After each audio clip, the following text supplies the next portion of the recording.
பார்த்தாலே உமிழ்நீர் சுரக்கும் எண்ணெய் கத்திரிக்காய் எப்படி பண்ணுறதுன்னு பார்க்கலாம் வாங்க. எண்ணெய் கத்திரிக்காய்க்கு முதல்ல இந்த கத்திரிக்காயை நல்லா வாஷ் பண்ணி எடுத்துட்டாச்சு. நம்ம இதை முதல்ல இப்போ தொடச்சி விடலாம் நல்லா, அதுக்கப்புறமா ஆரம்பிக்கலாம். மசாலா பொடிக்கு தனியா இருக்குது, காஞ்ச மிளகாய் இருக்குது, சிவப்பு மிளகாய், கடலைப்பருப்பு, வேர்க்கடலை. இதை ஒரு முட்டை எண்ணெயை விட்டு நல்லா வறுத்து பொடி பண்ணி எடுத்துப்போம். எங்கள் அம்மாவும் ஒய்ஃபும் வேர்க்கடலை வைக்க மாட்டாங்க, நான் வச்சுருக்கேன், அவ்வளோதான் வித்தியாசம்.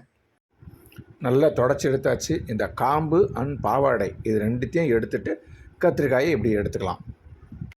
இப்போ என்ன பண்ணோன்னா, கத்திரிக்காயை இப்படி ஒரு வெட்டு, இப்படி ஒரு வெட்டு, நல்ல டீப்பாக அது வரைக்கும் வெட்டிட்டு அப்படியே உள்ளே எட்டி பார்க்கணும், யாரும் புழு பூச்சி யாரும் இருக்காங்களா அப்படின்னு. ஒத்தனும் இல்லைன்னா சரி ஓகே, அப்படி வச்சுட்டு மசாலா போடலாம். மசாலா பொடி அரைச்சி எடுத்தாச்சு. இப்போ நம்ம அதில் கொஞ்சம் உப்பு போட்டுட்டு நல்லா கலந்து வச்சுக்கலாம்.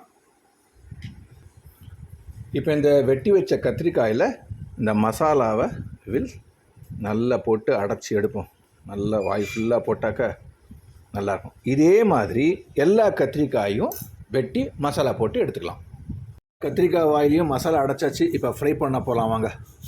இந்த கடாயில் செக்கு நல்லெண்ணெய் விட்டுருக்கேன். இப்போ இதில் இந்த கத்திரிக்காயை ஒவ்வொன்றா போட்டுருவோம். உள்ளே எல்லாத்தையும் போட்டாச்சு. வேறே எண்ணெய் கத்திரிக்காய், அதனால் இன்னும் கொஞ்சம் எண்ணெய் தேவைப்படும் மேலே விடுறதுக்கு. நல்லா போட்டு வதக்கி எடுக்கலாம். சிந்தி சதுரி இருக்கிற மசாலாவும் கொஞ்சம் மேலே போட்டுக்கலாம். சாப்பிடும்போது இது சாப்பிட்றதுக்கும் ரொம்ப நல்லா இருக்கும். இது மசாலாவும் அப்பப்போ கலரி விடணும், நல்லா வேகட்டும். அடுப்பை சின்னதாக வச்சுட்டு கொஞ்ச நாளைக்கு மூடி வைக்கலாம். மூடியை திறந்து பார்த்து அப்பப்போ கலரி விட்டுக்கணும்.